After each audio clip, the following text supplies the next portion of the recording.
Good morning everybody, welcome to our channel.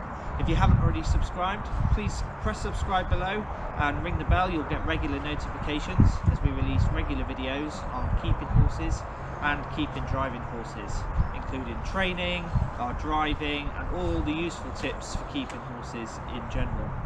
Today this video is going to focus around paddock maintenance. So today we're moving the horses out of our winter paddock that we've been using. So this smaller paddock's useful because we haven't had our horses out regularly grazing for long periods of time, but it's getting very tired now. So we need to move to a paddock that's got more stamina in the grass, more nutrients, so they can have larger amounts of time in the paddock. Before you move to a new paddock, you need to make some simple checks to make sure it's ready and it's safe for your horses to go in. So join me for the rest of this video and we'll show you all you need to know.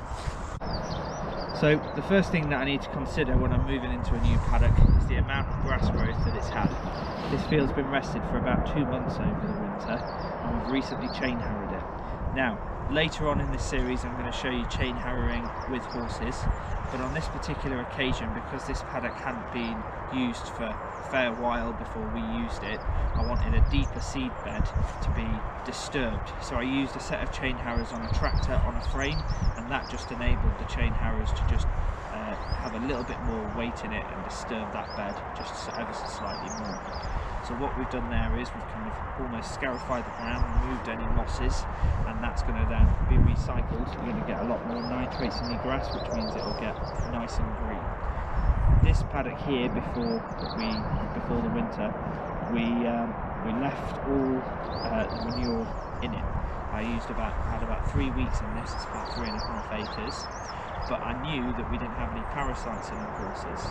If you think you have any parasites in your horses, I recommend that you physically pick up any poo out of the field and make sure it's disposed of, and then you're going to break that cycle of any parasites that we talked about in the last video when we addressed it in the stables. However, if you're confident that you're free of that, there's nothing wrong with making the natural cycle of putting nutrients back into the soil. This is quite a sandy soil where we are here, so if you are on a sandy surface, it's going to be good for drainage, but it's going to be quite hungry for nutrients. So I'm looking at the grass growth, and I can take that into consideration. Probably still going to need some hay in this field because the grass growth isn't sufficient to keep them able to graze all the time. The next thing that I need to take into account is that we've got safe fencing. Horses aren't going to be able to escape.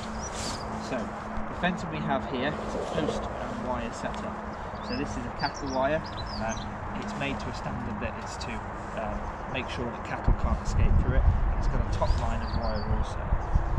Now, especially if you've got heavy horses, they will tend to want to find something to rub on, and that will often be your fence posts. What you don't want to do is cause injury to your horse or damage your paddock, which then they can escape and anything can happen from there. So we always put a piece of electric fencing around it.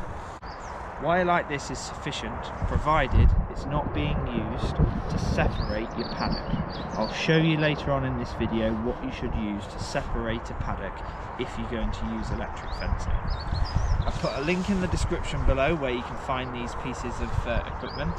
So these simply screw into your fence post, and then you can move the wire all around your paddock around the perimeter. So to recap, that's going to stop your horses pressing on the fence, damaging it and potentially causing an escape. No, it doesn't cause any harm to them. I'd much prefer to use electric fencing to barbed wire. It's much more humane, and also if you want to come show, you're not going to get the damage to their skin and their coat, which is going to show up. So I always recommend that you have some electric fencing on. Okay, I'm going to go around the rest of the paddock now and check this. It needs to have a reasonable amount of tightness in it. So I'll do the perimeter now, and then we'll move on to what we need to make this happen. So I've been around the entire perimeter of the field now, and I've checked that all the wire, all the hooks are all in and they're nice and tight, there's no problems. Making sure it doesn't touch any of the metal bits of the fence, because that will earth it in an incorrect place. Also, that will then mean that the electricity isn't just flowing around this wire, which you know to avoid yourself, but also in your fence. So make sure that that doesn't happen, because I've had the odd shock or two myself when I've touched that, not knowing that this was happening. At a gate, you need to make sure that you're able to break the circuit and also have a gap so you can bring your horses in and out. So you need these particular pieces of equipment.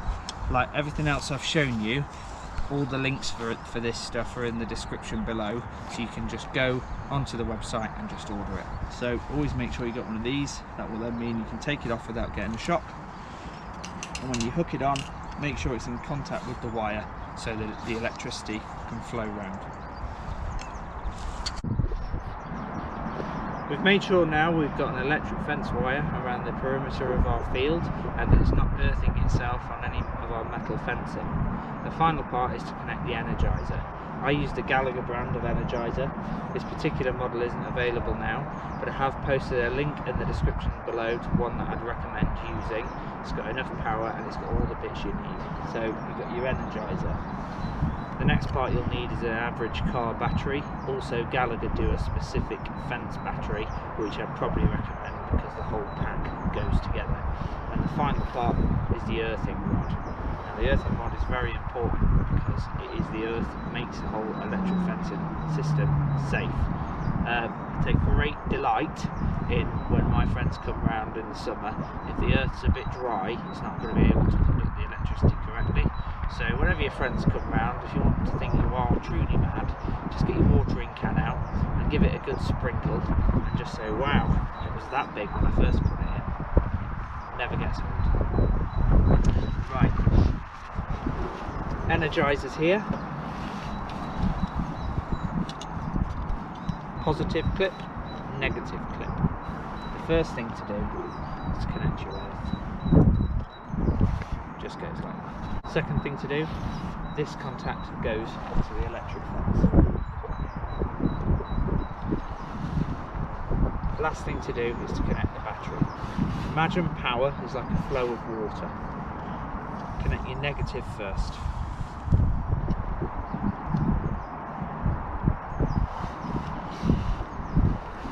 Connect this into the energizer.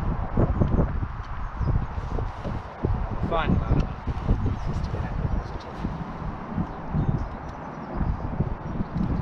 As you can see now from the flashing light, that's now sending a pulse of electricity regularly around the perimeter fence.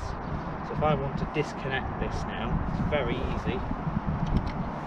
Just take that part out. So you can do that if you want to go into your field, or you can break the circuit by taking the handle off the circuit. I'll connect this again now to show you, and it begins energizing again. So that is a perimeter fence for an average paddock.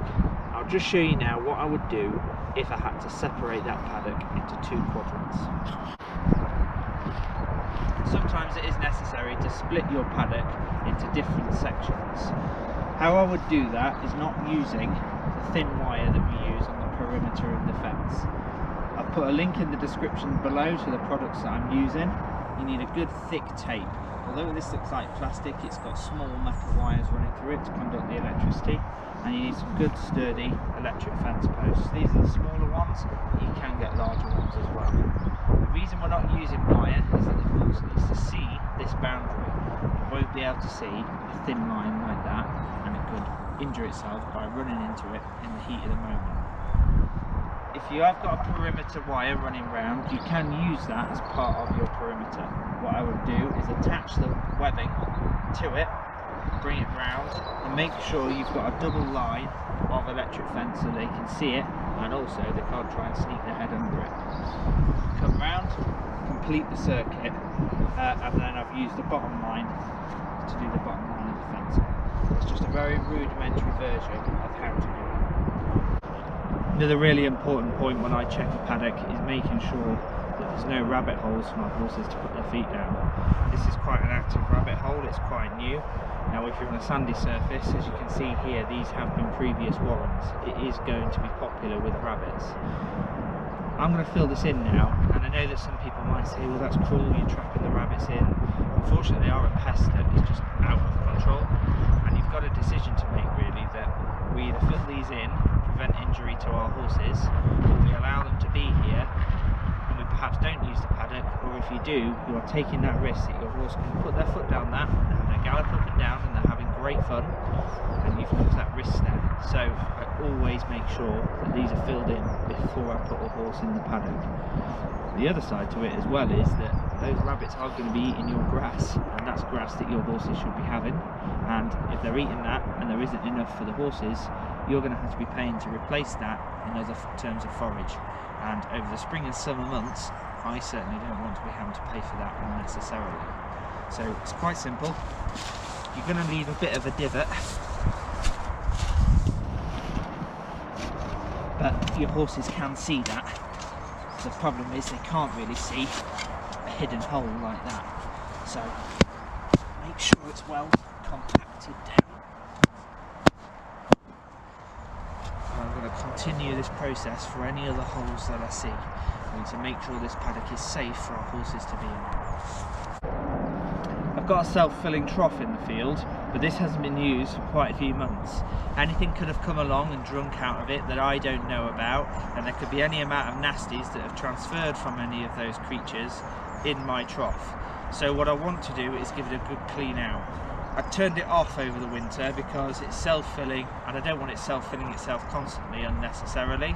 So the first thing I'm going to do is just get a bucket and just take a little bit of the surface water out of it. Okay? Then the next stage is to tip the water that's in it out of it.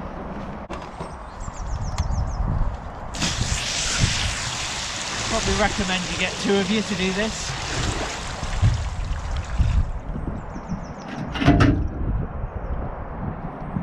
If I hadn't have emptied that then, my horses would have been exposed to whatever was in there. We've got some worms in there, as you can see. So if I hadn't have emptied this, that would have been the exposure. So,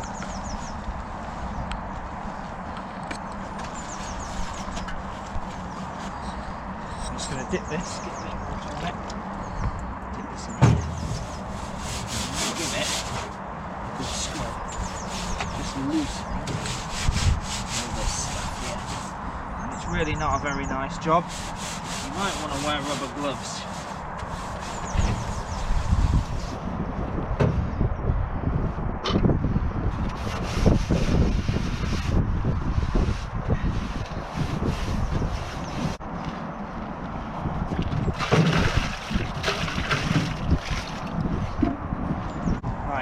Got the surface dirt off now, all of the mould and the grime that just now allowed to build up.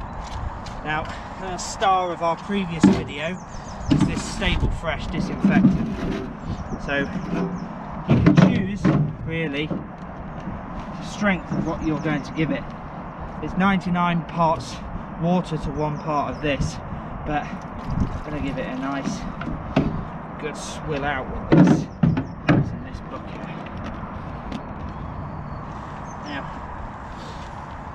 If your hose skills aren't very good,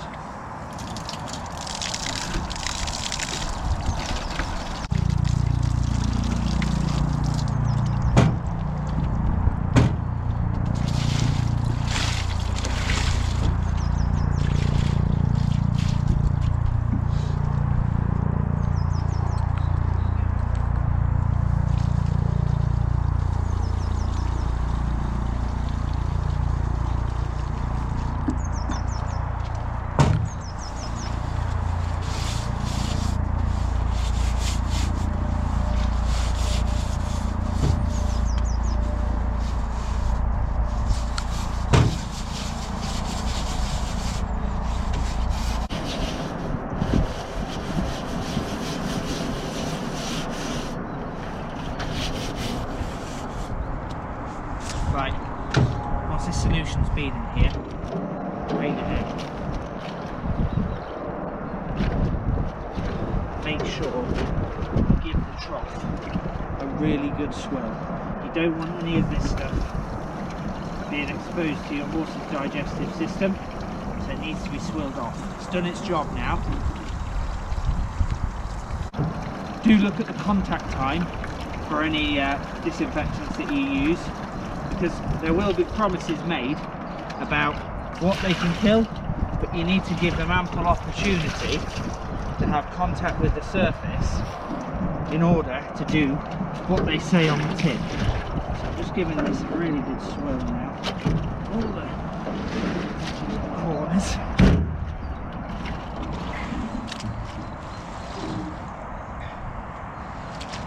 Okay, this is now cleaned out and I'm going to fill it.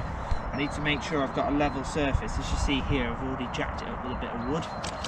Because these are self-filling, you need to make sure that they are level, because what will happen is it will just continue to fill and you'll waste water, which you'll be paying for, and it will flood your field. So I'm going to reconnect the hose now. Another great tip for self-filling water troughs is to have a meter on them, and then you'll know exactly what your horses are drinking.